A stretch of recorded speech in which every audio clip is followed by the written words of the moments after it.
Hi, and welcome to another episode of the Chatty Cuppa.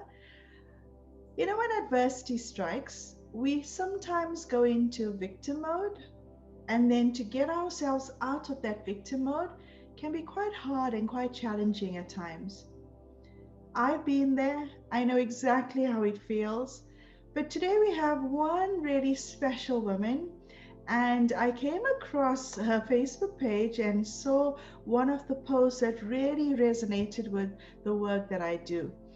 I have Angelique today on the other side of the screen, and she is a university lecturer in business studies, and she runs her own business simultaneously, a dance and fitness company. And she has been awarded many awards for Bollywood dance, for her Bollywood dance school, the DStyle dance, and also Zumba bollyfit. Uh, bollyfit, that sounds amazing. And nutritional classes for women. Now, just listening to all of her bio, I feel like what she's been through, all of these things become like a holistic healing. And I can't wait to speak to her and find out about her journey. Welcome, Angelique. Welcome. I'm so humbled and privileged to have you today. And thank you for joining us on the Chatty Kappa.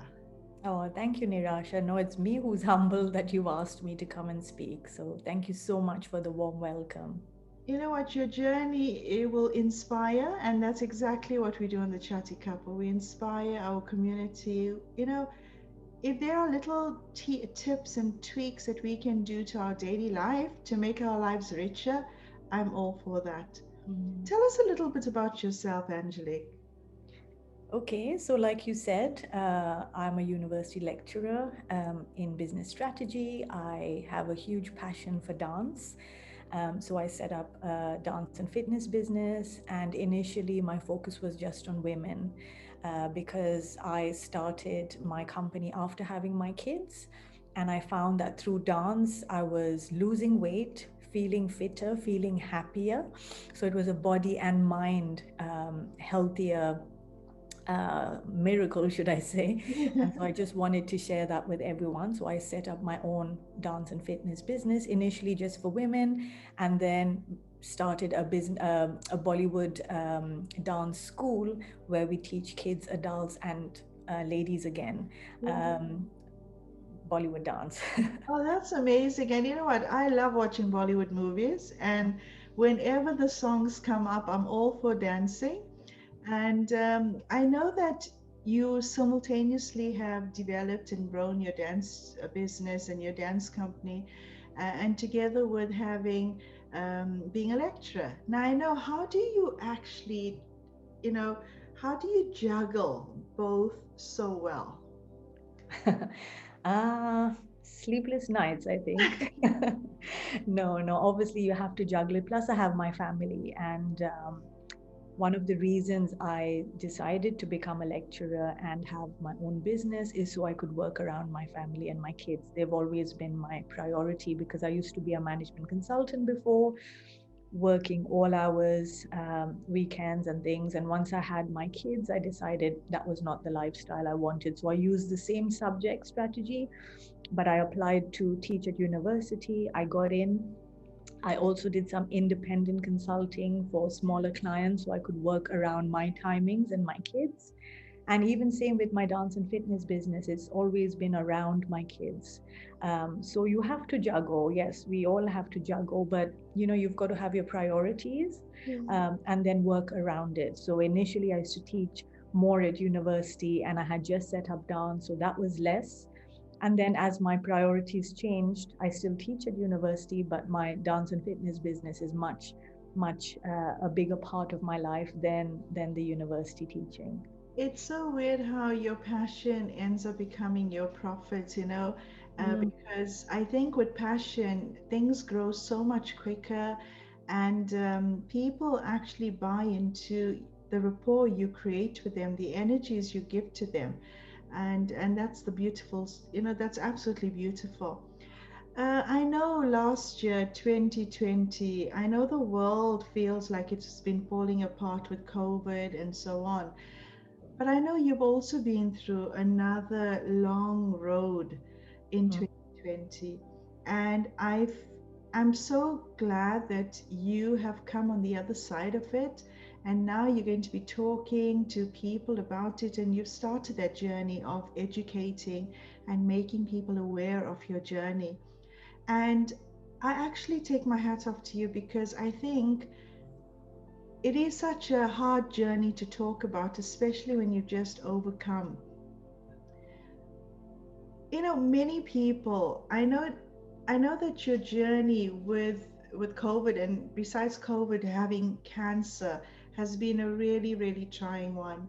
Mhm. Whenever I talk to anybody about cancer, oh, it hits me straight to the heart because I've lost quite a few people with cancer, and one very special woman was my sister-in-law. And I'm so glad to be sitting across you chatting to you because I know your journey might have, at certain parts of your journey, you might have thought the worst. Now tell me, if you, how did you, tell me a little bit about how you felt, that first shock. How did Mhm. you overcome that? Okay, so yes, like you said, the first time you hear it, it is a massive shock. I felt a lump under my armpit about October 2019. And I thought, oh, let me get it checked out. And the doctors, even after they checked, they said, oh, it doesn't seem like anything, but better you go for the checks. And I said, yes, that's fine. So within 2 weeks, I was seen. And even those doing the mammogram and ultrasound said, oh, it doesn't look too bad, but let's check it.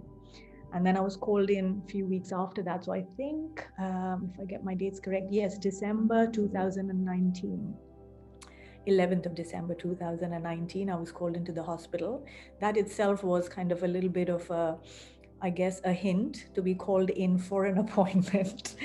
But I was really positive because, everyone had said, all the doctors had said, oh, no, no, it's fine. It's just, we just need to check it. So I kind of thought to myself, yes, I was worried, but I said, no, no, no. The doctors have said nothing's wrong, so don't stress about it. And my husband kept saying, don't be so positive. Let's kind of prepare just in case. And I was like, no, no. They said it's fine. So I go in to see the doctors, and then they said, oh, I'm really sorry to tell you, but it is cancer. And I was shocked. I was honestly shocked. And at that point, when I was sitting at the doctor's office, you get shocked and you get kind of a little bit numb. Hmm. You can't react. Well, I didn't. I didn't cry or anything. I wasn't even scared. I just said to my husband when we came out, it's okay. It's just a lump. They'll take it out and we'll be fine. Okay, so I came home and then it started seeping in, and it was then became quite a shock. Yeah. For 3 days, I had continuous panic attacks. I couldn't leave the house. My husband couldn't leave me. I just didn't want him out of my sight. Yeah. So it was really difficult when you get that diagnosis, because also there's so much scare around the cancer word that you have it built up in your head. And so all of that, and you know I just kept feeling so many different things, just a lot of panic, anxiety, worry, scare, And all of fear. that, and fear, And a lot of fear. a lot of fear, yes. And the I think when it comes to cancer, just the word cancer makes people, they go into this mode of death. And, Mm, unfortunately, that we do, a lot of people have had experiences where they've lost loved ones. And when you exactly. look at statistics, one in six deaths around the world is actually caused through cancer. Mm, So the feelings and the emotions that people go through is actually quite valid and quite relevant at that moment. yes. So the way you reacted was absolutely normal. Mm, But what happened, I see clients when they are at that moment of shock, and I know you said in the first 3 days you went into this mode of panic and you couldn't, 3 days. Now, when you look at the grand scheme of things, to you it might seem like, oh my God, 3 days I really struggled. But in the wider scheme of things, in your journey, those 3 days you needed to take to process. Because Yes. once you process, then the healing starts to, then the wanting to, to fight this Yeah. and to come on the other side, to come out as a survivor on the other side is like so important. Now, I know many people, the first shock of it, the first emotion behind knowing is the sadness. And a lot of my clients, they feel this like this sadness just seeps through them, and they feel that they have no sense of like drive at first, and they feel like their body's giving up on them. And I don't know if you felt this way. And how did you actually switch from your mindset of being that victim to moving on to being that victor? Because you're sitting across me as a thriver, not just a survivor, but a thriver. So, how did you switch that mindset? Okay, so yes, like I said, the first 3 days were horrendous. I had to even go to my GP for some kind of medication to deal with it. I only took it for a few days. Don't know if it helped or not, but just took it for a few days, probably mentally helped. But yes, 3 days passed. And also, my husband said, it's time to tell the kids. And I thought, how am I going to tell the kids if I can't deal with it myself? Because I don't want to end up crying in front of them or showing them I'm scared or worried. And my kids are teenagers, so they're not little kids you can, kind of make stories up for or something. So that was one driver. But also another driver was the fact that I had never seen myself so shattered or broken by something. Oh my and God. i and I just thought, you know what, come on, stop it, snap out of this. And I think, like you said, you get scared about death, first time in your life your mortality is in front of you. Whereas the rest of us, when we don't have something like this, we just carry on like we're going to live forever, chasing these, jobs and dreams and whatever, like nothing else matters, like there's no restriction, right? But suddenly when you hear something like that, your mortality comes in front of you. And I was like, oh my, you get really scared with that. But then I started rationalizing it in my mind. I was like, well, everyone has to die, so do you know what I mean? And who knows when it's going to be? Nobody knows. Yes, we might ignore it, but it is going to happen to every one of us. None of us are immortal here. Yeah. So I So said, when you fine. were I'm so sorry. So when you were rationalizing this and you were saying that, everybody, dies, but how did you feel just saying it out loud or even thinking it? No, I think those kind of things helped me Okay. put my anxiety in perspective, because I said to myself, well, somebody could go out in the car and have an accident, or somebody could have a heart attack and just die straight away. At least I'm not doing that right now. Yes. And, I'm blessed because mine was very early stage. So, that was another thing I had to be thankful about. Um, and so, yes, I started rationalizing and thinking that, come on, whatever it is, God's given me life, I'm still here, and I need to turn this around and live the rest of my life, with purpose. I can't just be freaking out like this. I have kids, I have students, I have a business to run. Yes, I need to accept it and I need to move out of this. So that's what I had to talk to myself about. Plus, I have to say prayers and faith and depending on God Yeah. is very important at times like this as well. And that definitely helped me, plus other techniques, which I'm sure we will talk through. So when you say God and connecting, did you find that you were connecting to Him all the time, and you were constantly like talking to Him and connecting to God or that higher consciousness, and how did it elevate? How did it relieve you from that anxiety and from that feeling that you had bundled inside? Okay, so yes, I definitely depended on my faith drastically. And I think for a few years before, I had probably let go of my faith, to be completely honest. So this was kind of a turning point, and I thought, no, I need God. I can't do this on my own. And so I prayed. I looked into deep breathing exercises to calm. I looked into everything to calm anxiety. I did some meditations as well, but prayers mostly, letting my family know. So I had that family network that was supporting me and close friends. So that was really important, all of this in my healing. And then my own family, my husband was with me for every appointment, for through everything. My kids have been amazing. So all of that really helps. But definitely, I think when you're alone, it's your faith that can bring you. Because okay, when you're with them, they're helping you. But then there's so many times you're on your own and you're worried in your head. And so that's when I really depended on God bit by bit, and then also tried to distract myself by doing lots of other different things. But yes, just kind of calling on my faith, kind of hanging on to it or clutching onto it for dear life, maybe. um, yeah, so all of that I think helped me, and just made me stronger in a way. And also, I had to reach in and just find that strength, and You're just obviously, amazing. Just yeah. your strength and the way you I'm just listening to you, and your energies are so pure in the way you've dealt with this, and it's just simply beautiful. Um, Thank I you. when I have my clients, when I see clients for cancer, and at the beginning it is that shock, yes, but then I have to move them on from that shock to making peace with what life is.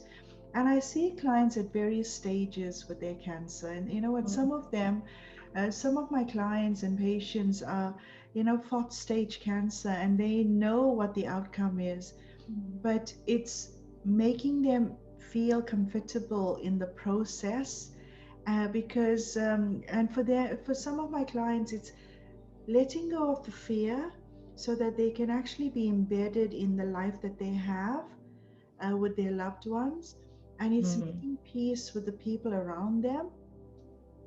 um, I have this thing called the rite of passage when adversity strikes. And the first thing is, like, when people go through something like this, they feel uh, annihilation. They feel like, oh my God, the worst. I'm going to be, death is on my doorstep, and that's how they feel.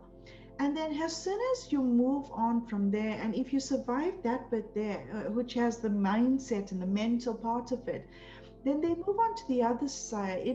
As soon as they pass that bit where they feel like, oh my God, I'm going to pass on, I'm going to leave my family, I'm going to leave my loved ones, then they move on to this part where they become baffled. They feel so disconnected. They feel like, I'm neither here, I'm neither there.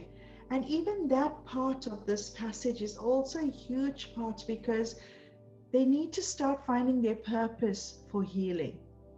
And then, as soon as they pass that, they actually come across to this part where I can survive. And they become the survivor. And once they become the survivor, they now have this courage and this innate, wonderful, wondrous, where they want to go and teach other people. They want to make other people aware of it, and they want to tell their story. And then they move on to the fourth stage, which is being a thriver, thriving. And I know you've also been through these various stages.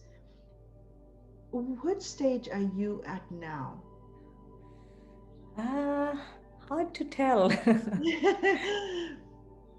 So also sorry, Nirash, I missed the first two stages, I think. If you can just tell me the names, because I think Oh, the network's been in and out. okay, I'm so sorry. The internet seems to be low here. Annihilation, the part where you feel like, oh, everything's ending now. Mm. And then they move on to being, as soon as they survive and they cope with that stage, they move on to the second stage, which I called it the baffled stage. Where they feel like, I'm neither here, I'm neither there. They're going through the treatments, and also the treatments that cancer patients go through, as you know, is besides being mentally draining, physically, it is it is a hard road to travel on. Yeah. And then once you survive that, you move on to being that survivor mode where you feel like I've been through the worst and now I have energy, I have strength to now pass my message to other people. And you have that innate strength to now speak about it, and then you end up going and educating and changing the world. You want to change the world. So what advice would you give to people to dig deep and find that inner strength in them? So yes, like I said, I would definitely say, depend on your faith. That is very, very important because at the end of the day, well, I'm religious. I believe in God. So I believe that God's given us a purpose on this life and that we all have a set time anyway. So who knows when our time is, but whatever time we have, let's use it in the best way possible, really, and yeah, I mean, the thing is, I really believe in positive mindset as well. So, okay, even if something is bad, if you look at it badly and negatively, you are going to kind of have that doom and gloom cloud over your head in any circumstance. But if you turn that situation and look at it positively, even though it's a difficult situation, you could find good things in it. Mm, So for me, that's really important. So it was, what was the point of just dwelling on my sickness or why I got it, or oh my goodness, how hard it is. I don't want to bring myself down with those things. Instead, I would distract myself, look another way, think positively, mm, depend on God for faith, and know that I also believe that there is a reason for things sometimes. So just kind of looking at it more on a positive mindset, whatever the situation, if you can think about it positively and even have some gratitude in life to think about, okay, what are the things I'm grateful for now? mm. Because also there's so many people who are worse off than us, Oh, absolutely. so but as an individual, it's no point dragging yourself down, because mentally, if you feel negative and really upset about it, you kind of end up losing half the battle there. You need to be really strong mentally to get through the treatments, to keep yourself positive. So, if you give yourself that inch to kind of just lie there and mope around, Yeah. then it's just going to be worse. When you talk about doom and gloom, besides feeling it, your body starts to produce cortisol and floods your body with cortisol and Mm. hormones that you don't really need. Those are not healing hormones, and your body needs chemicals that can help you heal. Mm. Um, how much was laughter important in your life? Laughter is really important, as you know. It's very much a healing, it generates the healing hormones. So, since this whole situations, and we've had the lockdown, for me, to be honest, the lockdown came at a time where I needed it to heal. So, I've been able to stay home and heal and still work through Zoom and other things, but at least I didn't have to run around with school runs and from one job to the next. Plus, I had my loving family around me, which obviously helped as well. So, what they used to do, and we still do that till today, every day we sit together and we watch some funny comedy program that we love. And that makes us laugh. And, that's the main thing. But yes, laughter is such a healing thing. And it's so important in this journey, along with a positive mindset, faith. These are things you should try and incorporate. And it's funny, you can't just sit down. I mean, I can't just sit here today and start laughing. Do you know Oh what I yeah, mean? But definitely. watching the programs, for example, is my channel of doing that. And when I dance, that makes fills me with endorphins. I'm always happy. It gives me energy, it boosts me, makes me feel mentally happy as well. So I kind of carried on dancing all the way through last year, Yeah, through that my is. treatments, through after my operations, everything. I was lucky in a way to have that. But secondly, because I didn't want to tell anybody yet, Oh, I had to keep going. and you know what? Keep going actually tells the mind, you know what? I've got a lot more. I've got my purpose to fulfill. So I'm Yeah. kicking this cancer out of my system. Mm. And that's a beautiful mindset to have. To your kids, how old are they? So one's 18 now and one's 15. So they're quite grown up. Oh, that's lovely. What's their names?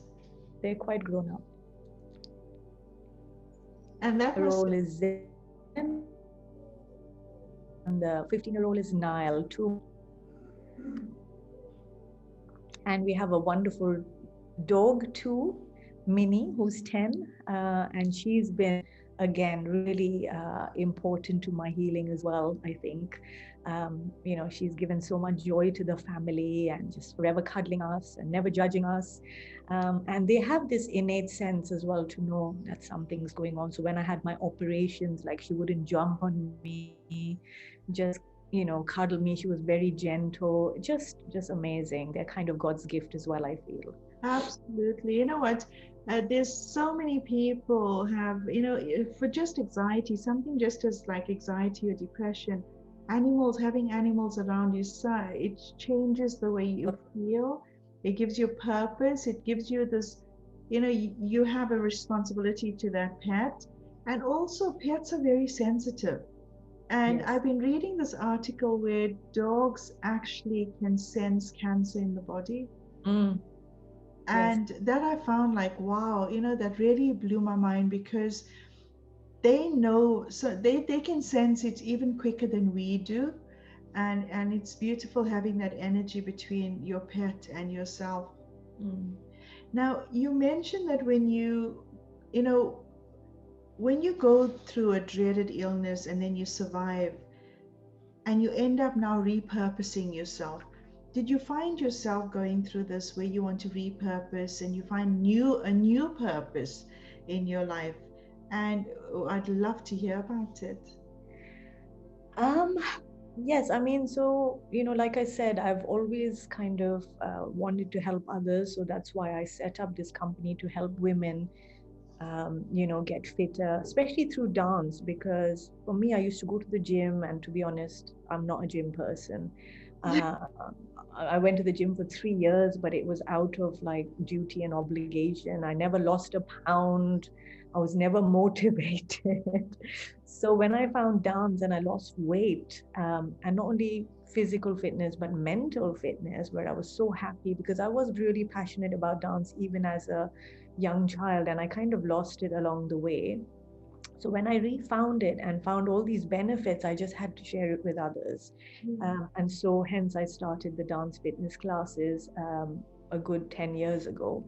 And I think this new purpose for me, yes, is definitely still about, I think I've been so, what should I say, blessed to have my dance and fitness. It kind of has got me through this hard phase. And the fact that I was really fit before the cancer was diagnosed really helped me recover quicker as well. So I can't, you know, what should I say? My love for it has become even more, or even greater, because the doctors were really amazed as well. For example, just a few things. After my first operation, 2 weeks later, I had to do a show, a dance show. I was kind of Wow. jumped in the middle of it and I Oh had my to do it, God. and I did it in 2 weeks after my operation. Then I had my second operation, and again, 2 weeks later, I was up doing Zoom classes, Zumba classes My on Zoom. God.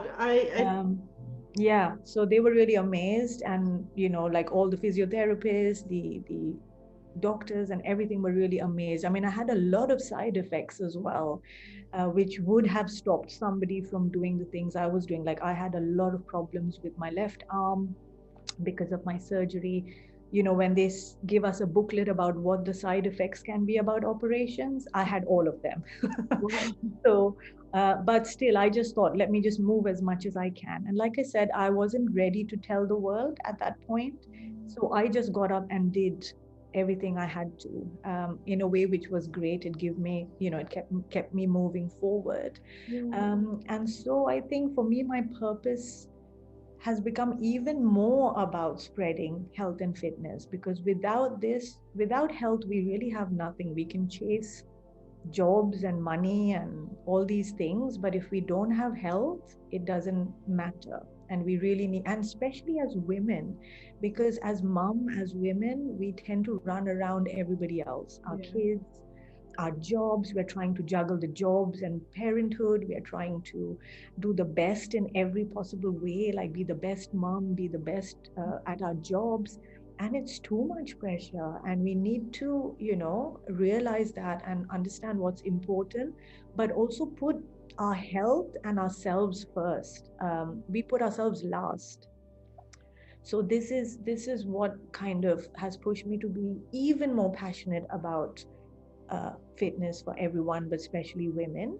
And lastly, I'd like to say that I was really focused on my physical health, and you'll be very happy to hear this, Nirasha. And I kind of forgot about mental health while I was running around. Literally, I had a crazy schedule. I mentally and emotionally exhausted myself before cancer was diagnosed. I was kind of running myself to the ground. I had a few very stressful situations, a few difficult relationships that kind of finally broke. But I was mentally and emotionally a wreck. Yeah.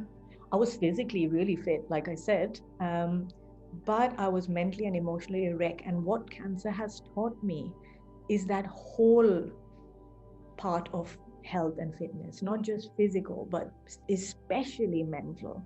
And that's where I've rechanged, repurposed my whole healthy living programs to include a big element of mental health and wellness and well-being, not just physical, but mental as well. So Yeah. that's where, a little bit, I've changed a lot in that sense. I'm much calmer now. I'm kind of, in a way, it's so weird to say, but I'm healthier now, mentally and physically, than I was before cancer. So, you You know, know how they say sometimes things need to be broken to be yes. fixed and to be, because when things break, you want to make it even stronger.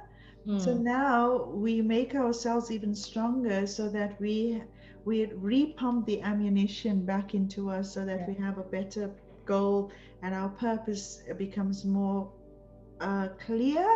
Yes. I was going to ask you, you know what, you must have heard lots of people say, Angelique dances and she keeps herself so fit, but still, how did she get ill? And you would, I hear people talking about themselves in that way. You know what? But how did you react to when Yeah. people said things like that? To be honest, nobody said that to me, to Oh, my that's face. good. That To my is amazing. face. Yeah. Who knows what they said behind? But to be honest, that was a question that I kept asking. Yeah. And I was really initially worried and embarrassed about this, to be honest, because I thought, even when the doctor told me I had cancer, I said, but I'm a fitness instructor, I said to him. And he looked at me and he's like, yes. So for me, that was, I kept saying to my husband as well, how can it be? I'm a Yeah. fitness instructor, I'm fit. And the whole point is that cancer can touch anyone. The whole point is that I had cancer in my family genes. Also, the fact that I was mentally and emotionally very, very ill, should I say, Yeah. Compromised. compromised my immune system. So, where I was physically fit, mentally and emotionally, I wasn't. Yeah. And that's what compromised me and then takes you towards those kind of bad genes. And like you said before, where you're stressed and you're living in chronic stress, you're going to have all the hormones, that can't do their jobs. You're going to have all the bad hormones that are running through your body, like adrenaline and cortisol and all of that, which completely compromises your immunity, Yeah. your health. And so that's where what kind of caused it for me, because for a few years I was really stressed, really, like I said, emotionally drained.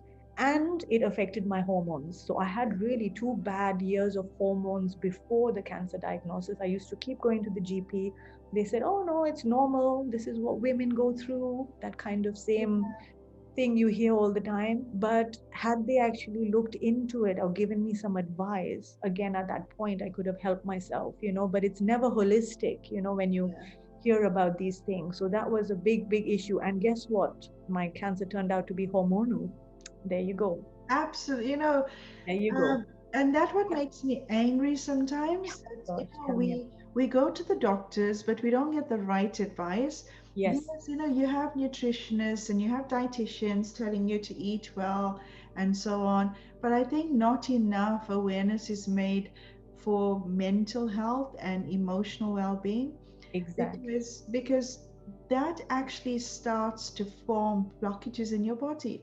You exactly, have an overload of cortisol and adrenaline that becomes toxic in your bloodstream. It's exactly. being pumped to every single cell in the body, and because it affects you at the cellular level, Mm, bound to have a drop in immunity, and then you're bound to catch something, you mm, know or end up getting ill in so many different ways. um, exactly. I know you touched on what are your three greatest, some of your greatest tips for people that are going through the same journey. Um, what would you boil those three tips down? Your three top tips? This is hard. And again, everyone is so individual, like I said, and, I just pray for everyone that's going through this hard time. Hard to say, and everyone has a very personal journey. But I would say, ask for support, get your family and friends around you, and get rid of things that upset you, stress you out. It's not the time to deal with those things. Sometimes you have to take drastic actions there. So I would say, one, surround yourself with people that love and support you, because that's really going to be needed. Two, obviously, or maybe number one, depend on your faith, and just try and be positive, as much as possible. It's not easy, Yeah. but at the same time, whatever time we have on this earth, we don't know. It's about just living it to the best way we can, really. I mean, that's my message. And then, like I said, just depending on others, depending on your faith, and getting that mental strength, I would say, is number three as well, to help you through this journey, because it is a really tough journey. Just to put it in words, I used to feel like it was like a mountain, Yeah. the cancer journey, and every step of that mountain. So for example, I'm the person who hates even injections, to Yeah. be honest.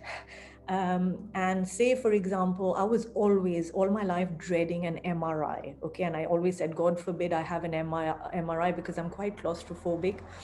So for example, when I'm having all these blood tests upon blood tests and all of these things, the first thing they wanted me to do is have an MRI. And I was like, oh my goodness, an MRI. So that was a huge challenge for me. I had to overcome my anxiety going into an MRI. So I did that step, of the first step of the mountain, and I was fine. Okay, I conquered that. But then above me was the next step, which was even harder, which was going for an operation, for example. Finish the operation. Then there's the next step, which is even harder, which is radiotherapy, and for some people, chemotherapy, etc. So it's just such a hard journey that you really need to, just build that mental strength. And just, I mean, this is one thing that I really found helped, because I'm a person who likes to organize and control things, I guess. um, you have to surrender.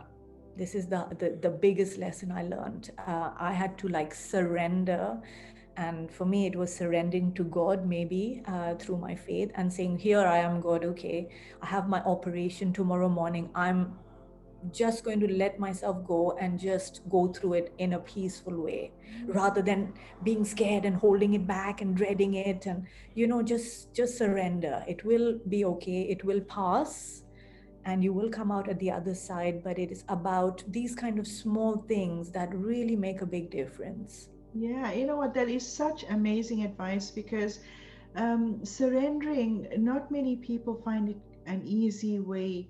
And when you are climbing that mountain, you have to say, you know what, I'm doing my best.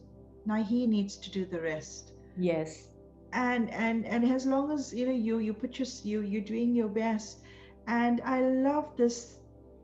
We are not human beings are very social beings. We need love, we need support, we thrive on these things. And I think, especially when we're going through a journey of adversities, whether it's cancer, whether it's other chronic illnesses or mental illness or grief or whatever, I think having the support and knowing there's a community there that you can hold on to lift you up during that time, it helps a lot. Because I Yes. know when I lost my brother in 2019, I think the support I had from my friends and family has just been amazing. Mhm. And that helps you. It gives you this, it also helps you to redefine your purpose again. Now, thank you so much, for coming on the Chatty Kappa and sharing your journey. And I know sometimes it can be emotional and overwhelming, but what would be your one best word that sums up your vision for 2021? That's hard. I think I'd say helping. So helping others in this journey, because also, Nirasha, when I found out I had cancer, obviously I was really blessed to have my family around me who loves and support me. But I really didn't know anybody who had been through cancer at my age. So that was quite actually a drawback, a negative, because if I had somebody saying to me like, this is exactly what will happen, and don't worry, and few months down the road, this is how you'll feel, it's okay, don't worry, that would have helped enormously. I had nobody, and so everything was a new step and a dreaded step. Yeah. So that's why I decided to actually tell my story so that I can be there for anybody else that needs help and wants to talk about it. That is one of my main purposes. And also, I wanted one more point to add to what I said before, is not to think about yourself constantly as a victim as well. Um, you know, um, I kind of dissociated myself from the C word. Don't just go around constantly living like, oh, I have cancer, this cancer, that cancer, talking about, make it more of a victory word. Don't think about just, I kind of stopped thinking Victim. about the word cancer, and don't read about it on Google, and don't, dwell on it. Just move That's away from it, I would say, because it's just got such bad connotations. And anywhere you look on Google, and it's just nonsense information that you don't yeah, need. and it It produces brings you more. down. Yeah, and more fear.